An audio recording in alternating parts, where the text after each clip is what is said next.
this year, the rates have not been changed. That relief was given last year.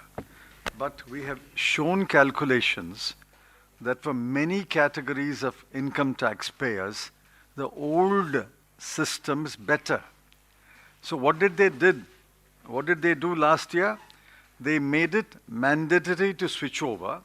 And if you switch over once, they said you can't switch back. Therefore, they are forcing people into the new system. That is their right. But we have demonstrated by table, by showing in the calculations that for many categories of income taxpayers, the old system was better than the new system.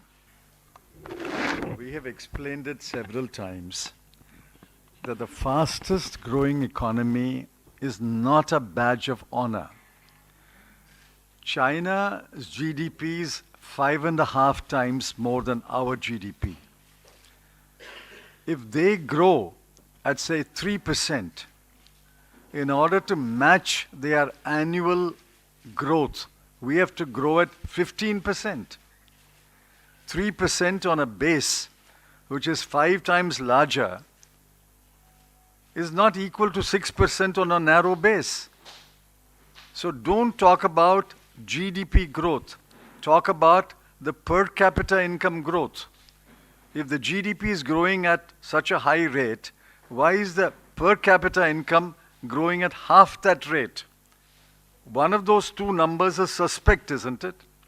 If the GDP is growing at 7%, why is per capita income growing only at 2 or 3%? Please ask the Honorable Finance Minister that question. If the total GDP is growing at 7%, why is per capita income not growing at the same rate? In the last 3 days, there has been a tiresome repetition of boastful claims by the government on how India has surged forward in the last 5 to 10 years. Before the Honorable President's address, the Ministry of Finance put out a 63-page mini economic survey. And today, the Honorable Finance Minister gave a speech on the interim budget. Thus, the same numbers have been trotted out thrice in 3 days. Every number has been challenged by economists and domain experts. The FM spoke about youth. She did not speak about unemployment. According to the PLFS and the State of Working India report, the unemployment rate among youth between the age of 15 to 29 years is 10%, rural 8.3 and urban 13.8. Among graduates under the age of 25 years, the unemployment rate is 42.3%. Even when the graduates reach the age of 30 to 34 years, the unemployment rate is still 9.8%. The FM did not acknowledge the rampant unemployment and did not utter a word on how the government intended to address the problem. By deliberate neglect over the last 10 years, the government has destroyed the demographic dividend story and dashed the hopes of millions of youth and their families. The FM spoke about women. The topmost concerns of women are the rising crime against women and widespread unpaid employment. NCRB data shows that crime against women arose by 4% in 2022 compared to 2021. As regards women's employment, the PLFS data show male casual workers earn 48% more than women workers, and male regular workers 24% more than women. Worker to population ratio for urban women is 21.9% against 69.4% for men. Labor force participation rate among urban women is 24% against 73.8% for men. The FM spoke about farmers. Every farmer will tell you a story of how he is unhappy doing farming.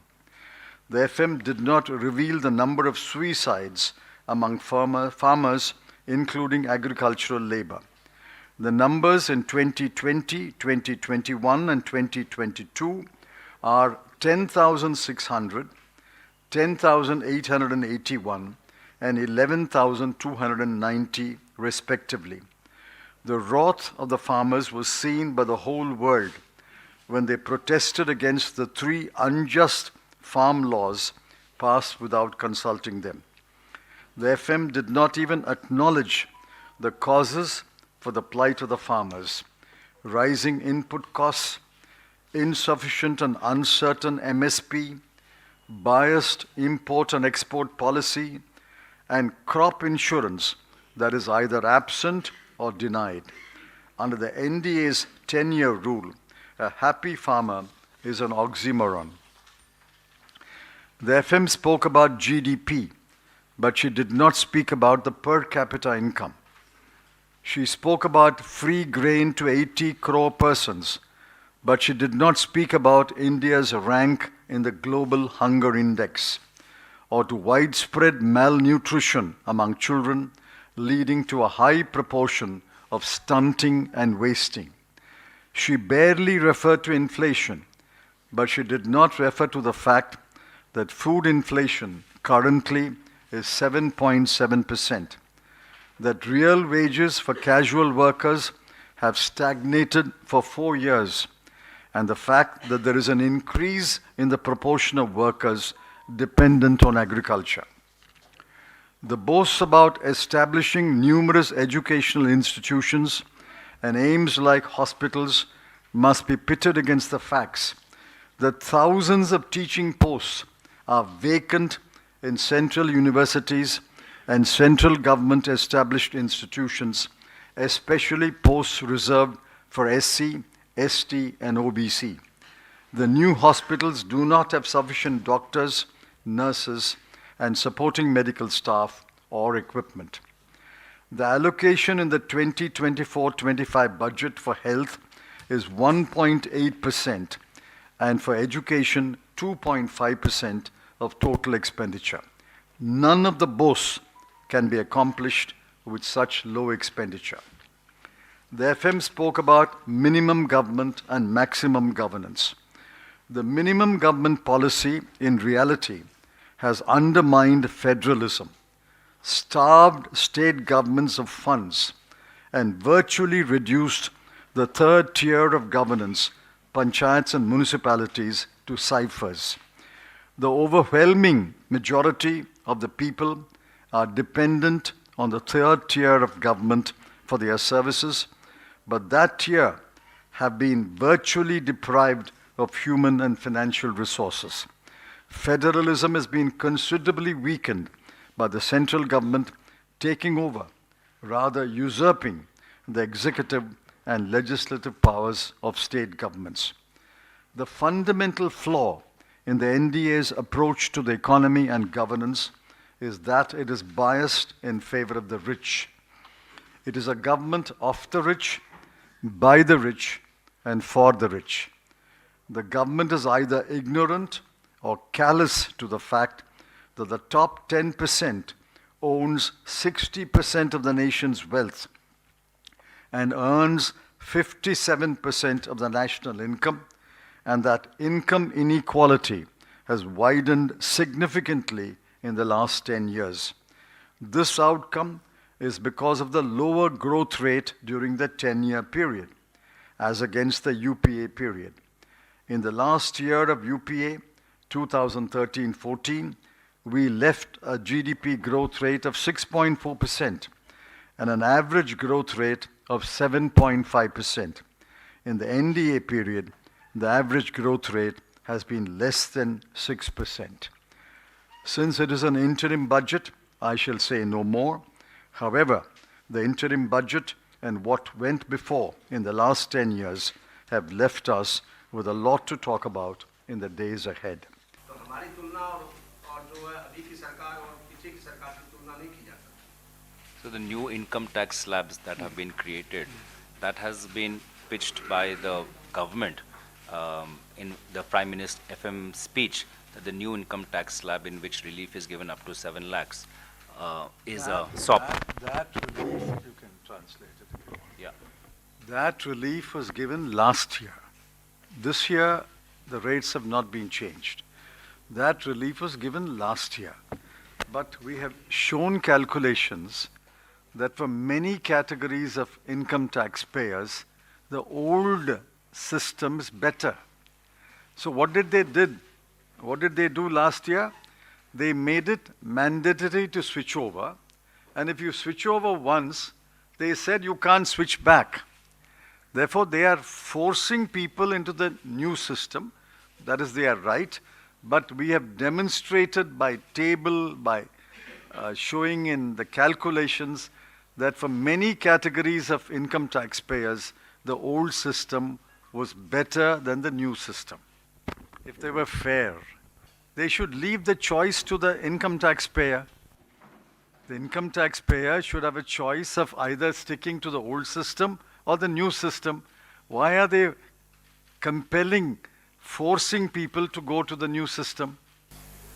Sir ये सरकार अमीरों की सरकार है और विकास दर धीमा हुआ है, ये आप लोग हमेशा एलिगेशन लगाते हैं, लेकिन हम देखते हैं कि विधानसभा के चुनाव में बढ़त बीजेपी को रही है और जिस तरीके का कॉन्फिडेंस कल प्रधानमंत्री मोदी ने व्यक्त किया और आज वित्त मंत्री ने व्यक्त किया, ये इंटरिम बजट है और पूर्ण बजट यही सरकार लेकर आएगी, इस पर आप क्या कहेंगे और इंडिया अलायंस को कितना कॉन्फिडेंस है कि अगला बजट आप लोगों को पेश करने का मौका मिलेगा? This question has nothing to do with the interim budget. This question is a larger political question. Nobody votes on one issue. We maintain our charge that this government is a government of the rich, by the rich, and for the rich. This government has practically forgotten the bottom 50% of the people of India. We will take this message to the people, but the people have several messages coming to them. Economic messages, political messages, religious messages, cultural messages. What message will prevail with which voter, I cannot say. But we hope that the people of India recognize that their economic situation could have been considerably better. It's worse because of the 10 years of NDA government. We welcome the white paper. If the white paper is anything like the 63-page mini economic survey, we will respond to that white paper. We are today responding to the 63-page mini economic survey and the 32-page budget speech. If a 100-page white paper comes, we will respond to that also. We are not afraid of a white paper. Sir, Suresh said that injustice was being served to the South India at the back of the budget. Funds that were supposed to reach the South are getting diverted and distributed to North India. He also said that there was no other choice but to ask for a separate country as a result of the situation that Hindi region is imposed on the Separate what? Ask for a separate country as a result of the situation that Hindi region is imposed on the South India. I cannot comment on that statement. You have to ask him, but it is not the policy of the Congress party or the position of the Congress party to ask for a separate country. That I can deny. For the rest, you have to ask Mr. Suresh. Somebody raised his hand there in the second row. Did you? All right, very well.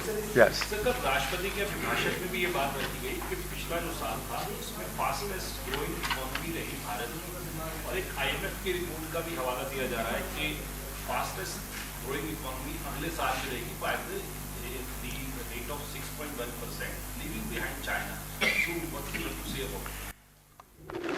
We have explained it several times that the fastest growing economy is not a badge of honor.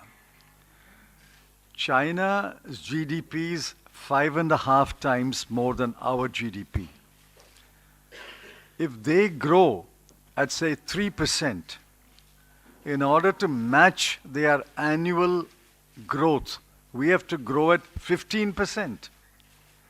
3% on a base which is 5 times larger is not equal to 6% on a narrow base. So don't talk about GDP growth. Talk about the per capita income growth. If the GDP is growing at such a high rate, why is the per capita income growing at half that rate? One of those two numbers is suspect, isn't it? If the GDP is growing at 7%, why is per capita income growing only at 2 or 3%? Please ask the Honorable Finance Minister that question. If the total GDP is growing at 7%, why is per capita income not growing at the same rate? So, your response on the entire bit between there and Paytm and RBI has banned a See, deposit ban. I don't know the details. If RBI has taken some action, there must be some reason, but unless somebody examines those reasons or we see Paytm's response to RBI, we can't comment on that. We can't comment on that. But I believe that Paytm provides a necessary competition to payment aggregators. Paytm is an important payment aggregator. If there is something wrong, of course, they will answer that. But I think we must have as many payment aggregators as possible so that there is competition in the market. I am a firm believer in competition. Okay. Thank you very much. Very kind of you.